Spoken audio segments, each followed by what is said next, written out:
Sekiro. Shadows die way more than just twice. This game has something to offer for everybody. Whether you're into MILFs, DILFs, big black cock, or even Shota. Hey yo, what the fuck? Greetings Miyazaki fans. Ambits here, and first of all, that's the wrong Miyazaki. The one that I am talking about is Hidetaka Miyazaki. Now, unless you live under a rock or something, there's absolutely no way a PC gamer hasn't heard of games like Elden Ring, Dark Souls, Demon Souls, and the eponymous Sekiro. These are called Soulsborne games and are characterized by mainly their difficulty and skill requirement. So much so that they led to the creation of an entirely new genre in gaming, Souls-like games. Now, about a year and a half ago, I got my hands on my current most prized possession, the Gigabyte GeForce RTX 4060 Eagle OC Edition graphics card. Oh, actually, the RTX 4060 doesn't provide a good price to performance ratio. Man, shut your bitch ass up. Anyway, before getting the card, I had played like one game because I had a fucking GT 730 that made my PC lag while using VLC. And guess what game I got first after getting the 4060? That's right, it is indeed Sekiro. Yeah, no, I got GTA 5 of course. Well, guess what the second game that I bought was? Yeah, it was Sekiro, dog. Get this, I had zero gaming experience before that. The only game I did play was Prince of Persia Warrior Within. But come on man, that's like a hydrogen bomb versus cuffing baby type of matchup. After literally searching, is Sekiro difficult, and getting the answer is yes everywhere, I somehow still decided to go for it. And shocker, I got absolutely butchered. I mean, I literally couldn't get past the second mini-boss, and so I quit. Fast forward to a year and a half later, and I started getting a lot of Sekiro shorts on YouTube for some reason. I watched them and was like,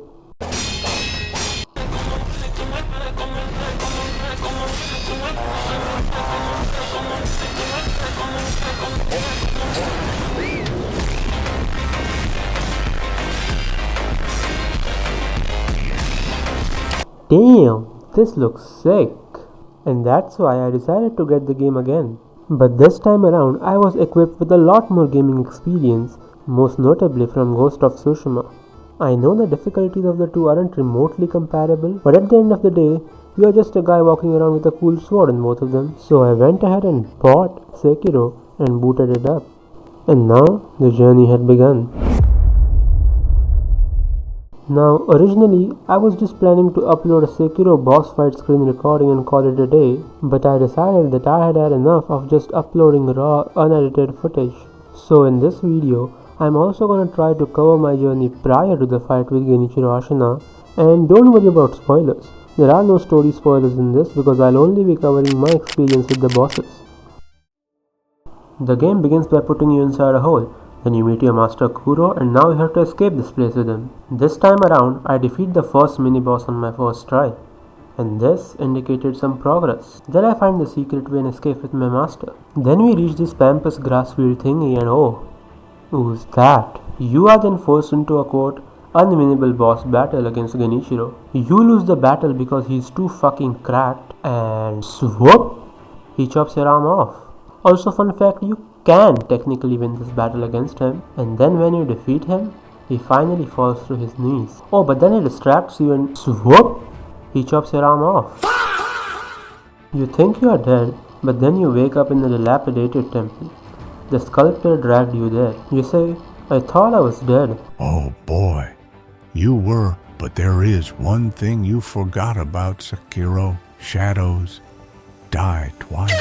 Anyway, this time I defeat the mini-boss who made me rage quit last time in like 2 tries, and then I get to the chained ogre, and man, do I get my ass handed to me. I die like 50 fucking times before I just decide to cheese him. I defeat this other mini-boss, and then I find a secret way leading to some unknown place. I see a boss called Headless down there.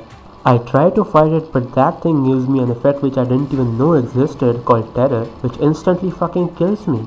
And you know what it does next?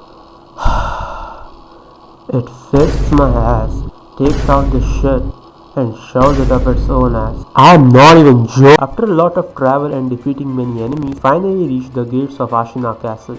But to get past the gate, there was one foe I had to face first, and that is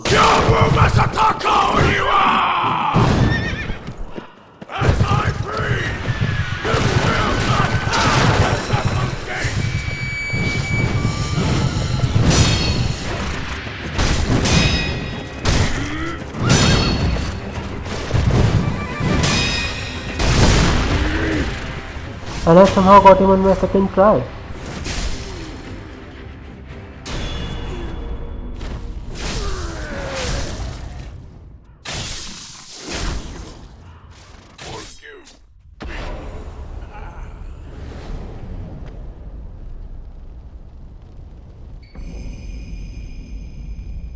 I enter the castle gate and look who's here to greet me.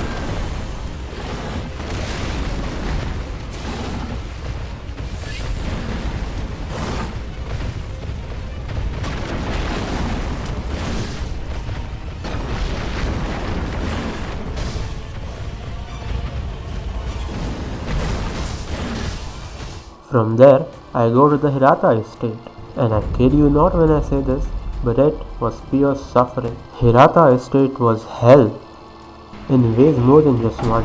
The random NPCs kill me so many fucking times, oh my god. And then I discovered that I could just skip them. Yeah, for some fucking reason up until that point I was trying to kill every single enemy that I saw. Then this mini boss called Juzo the Drunkard made my life miserable for weeks on end. After countless deaths, I finally defeated Juzo and met a main boss called Lady Butterfly, and she also made my life fucking hell. Are you perhaps starting to see a pattern here? Then I returned to the castle. I defeated a mini-boss who was surrounded by many NPCs with clocks. Hey, is that subtle foreshadowing? And after dealing with a fuck ton of annoying NPCs whose attack patterns are just total bullshit, I made my way inside the actual castle. There I defeated another easy mini-boss. And now was finally the time for the Genichiro Ashina fight. People say that he is the first true skill check of the game, and that if you can beat him, you can beat the game. So I went to fight him and got fucking clapped. Again.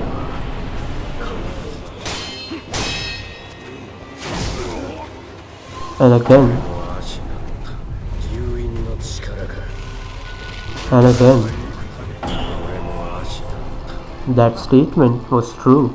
It took me 5 plus tries just to deal the first death blow. And the thing is, in his first phase, some of the attacks are predictable and the fight is just overall easier. The second phase, however, is completely unpredictable with crazy combos and brutal attacks. It took me at least 15 tries to deal the second death blow. And after about 20 tries, Genichiro Ashina was finally down. Now prior to this, I had heard a lot of players say that Sekiro becomes fun once the game quote clicks. Up until this point, I thought that it was just bullshit, but during this fight, something just clicked, and that was when I realized that this game is fucking awesome. Now the fight that I'm gonna show you isn't the actual fight because I didn't record it the first time, but it's just a replay, and this fight is actually so addictive that I have refought the battle at least like 40 times. So yeah, I hope you enjoy it.